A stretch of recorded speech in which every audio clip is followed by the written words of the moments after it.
Mucha gente cree que solo hay una historia de la creación y conocen la versión contada en el libro del Génesis. Sin embargo, en los primeros siglos del cristianismo, este no era el único relato que circulaba. Una diversa colección de movimientos que ahora agrupamos bajo el término gnosticismo ofrecía alternativas profundas y a menudo sorprendentes. Estas tradiciones cuestionaban la naturaleza misma del Dios presentado en las escrituras hebreas. Proponían que el mundo no era la creación de una deidad perfecta y benévola, sino de una entidad menor, a veces ignorante o incluso malévola, comparando sus interpretaciones únicas del Dios creador y el camino hacia la salvación. Estas voces antiguas proporcionan una lente dramáticamente diferente. Desafían la idea de que el mundo material es fundamentalmente bueno. Para muchos gnósticos, el reino físico era una prisión, una imitación defectuosa de una realidad espiritual superior. El objetivo de la existencia humana no era adorar al creador de este mundo, sino escapar de él. Este escape se lograba a través de la gnosis, una palabra griega que significa conocimiento, Y este no era conocimiento intelectual, sino una comprensión directa, intuitiva, transformadora de los orígenes divinos de uno mismo. La narrativa gnóstica comienza antes del Génesis. Comienza en un reino de perfección espiritual, pura llamado el pleroma plenitud. Este reino es el hogar del Dios último e incognoscible, la mónada el uno, Baitos el abismo. De esta fuente emanó una serie de seres divinos, o eones. Una interrupción cósmica ocurrió cuando uno de estos eones, típicamente una figura femenina llamada Sofía Sabiduría, cayó del pleroma. Su creación defectuosa, nacida de su pasión e ignorancia y fuera de la plenitud divina, fue el demiurgo. El apócrifo de Juan, o el libro secreto de Juan, es un texto fundamental para una importante escuela gnóstica conocida como los setianos. Este texto proporciona uno de los relatos más detallados y dramáticos del demiurgo. Aquí, al creador se le da el nombre específico Yaldabaoth, un nombre posiblemente derivado de palabras arameas que significan hijo del caos. Yaldabaoth nace de la Sofía caída sin el consentimiento de su contraparte masculina ni la aprobación del espíritu último. Se le representa con la cabeza de un león y con el cuerpo de una serpiente, una forma monstruosa que refleja su naturaleza defectuosa y animalística. Aislado del pleroma divino, envuelto en ignorancia y lleno de arrogancia. El libro secreto de Juan relata cómo Yaldabaoth, los arcontes, los gobernantes, proclama orgullosamente: «Yo soy Dios, y no hay otro aparte de mí». Esta declaración, una cita del profeta Isaías, es reinterpretada por los gnósticos como prueba de su ceguera. Él es completamente inconsciente de las realidades espirituales superiores de las que surgió inadvertidamente. No es un diablo malévolo en el sentido tradicional, sino un guardián ignorante y egoísta. Crea el mundo físico y el cuerpo humano como una prisión, atrapando la chispa divina de luz que Sofía había transmitido a su creación, Adán. En esta narrativa setiana, el camino hacia la salvación, o gnosis, proviene de un revelador celestial, a menudo identificada como Cristo, o como Set, el tercer hijo de Adán, desciende del pleroma para despertar a la humanidad.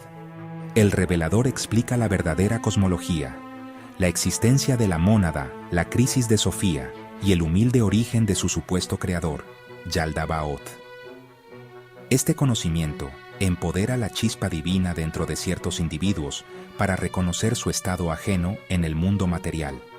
Les da la comprensión secreta necesaria para eludir a Yaldabaoth y a sus arcontes después de la muerte, permitiendo que sus espíritus asciendan de regreso a su verdadero hogar en el reino de la luz. Por lo tanto, para los setianos, el Dios del Antiguo Testamento es un impostor. Pausa. Entre los grupos gnósticos más radicales y provocadores se encontraban los ofitas. Ofitas viene de Ophis, serpiente. Llevaban la reinterpretación del Génesis a su conclusión más sorprendente. No veían a la serpiente como neutral, la celebraban como héroe. Para ellos, la serpiente era mensajera de Sofía, enviada para ofrecer a la humanidad el don del conocimiento, la gnosis. Era un agente benévolo de liberación en oposición al Dios creador egoísta y restrictivo. Identificaron al demiurgo con el Dios del Antiguo Testamento. Le dieron nombres como Yaldabaoth. Más específicamente, Saclas. Saclas significa tonto, una burla. Saclas custodiaba el árbol del conocimiento. Evitaba que Adán descubriera su naturaleza divina. Evitaba que Eva descubriera su naturaleza divina. Evitaba que se dieran cuenta de ser superiores a su creador. La serpiente persuadió a comer el fruto, rompió el hechizo del demiurgo e inició la salvación humana. No fue pecado, fue iluminación revolucionaria. Venerar a la serpiente invierte la interpretación ortodoxa. El cristianismo dominante veía a la serpiente como Satanás. Los sofitas la veían como símbolo de sabiduría y ayudante sagrado. Oponentes como Ireneo dijeron que tenían rituales con serpientes vivas. Aunque quizá exagerado, esto muestra el arraigo del simbolismo. La serpiente representaba la rebelión espiritual contra el Dios artesano ignorante y contra sus leyes materiales restrictivas. La cosmovisión ofita demuestra la audacia del pensamiento gnóstico. No solo reinterpretaron las escrituras, las subvirtieron sistemáticamente. Transformaron al villano del Génesis en figura salvadora. Su Dios creador, Saclas, era un tirano tonto que mantenía a sus súbditos en la oscuridad. Los valentinianos, seguidores del maestro del siglo II, Valentino, representaron la rama más intelectualmente sofisticada y filosóficamente matizada del gnosticismo. Su sistema era menos una ruptura radical con el cristianismo dominante y más una compleja reimaginación del mismo. Si bien mantuvieron la distinción gnóstica central entre el Padre Supremo e Incognoscible, a quien llamaban Baitos o el abismo, y el creador menor del mundo, su retrato del demiurgo era significativamente menos hostil que el de los setianos u ofitas. En el sistema valentiniano, el demiurgo no nace de una pasión monstruosa, sino que es una figura más trágica y menos maliciosa. Es un artesano inferior, ciertamente, pero no es intrínsecamente malo. Organiza el cosmos material bajo la influencia invisible de Sofía, actuando como un instrumento involuntario para un plan divino superior. Todavía ignora el pleroma por encima de él, pero su creación no es enteramente una prisión. En cambio, los valentinianos dividieron a la humanidad en tres categorías: los espirituales, neumatikoi; los anímicos, psichikoi; y los materiales, hilikoi. El demiurgo es el dios directo de los psichikoi, o personas anímicas, quienes pueden alcanzar una forma menor de salvación a través de la fe y las buenas obras. Esta división tripartita de la humanidad permitió a los valentinianos crear una iglesia más inclusiva y jerárquica.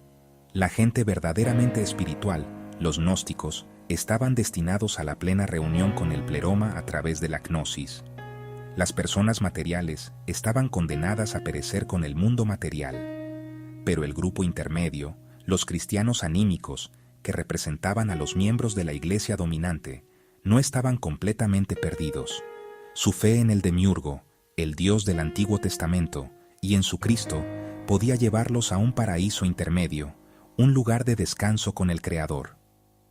Esta fue una forma inteligente de reconocer el valor de la fe ortodoxa, mientras se afirmaba la superioridad de su propio conocimiento espiritual.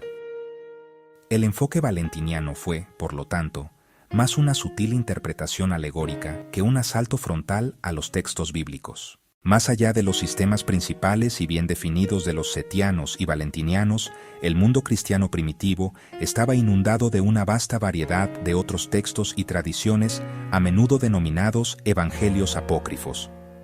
Estos escritos muestran un amplio espectro de puntos de vista sobre el Creador y la naturaleza del mundo, demostrando que el impulso gnóstico no era monolítico. No todos estos textos presentan una cosmología completamente desarrollada, con un demiurgo nombrado como Yaldabaoth. En cambio, a menudo expresan un sentimiento dualista similar a través de medios más sutiles, utilizando alegorías, simbolismo y contrastes marcados entre lo espiritual y lo material, la luz y la oscuridad. Por ejemplo, el Evangelio de Tomás, una colección de 114 dichos secretos de Jesús.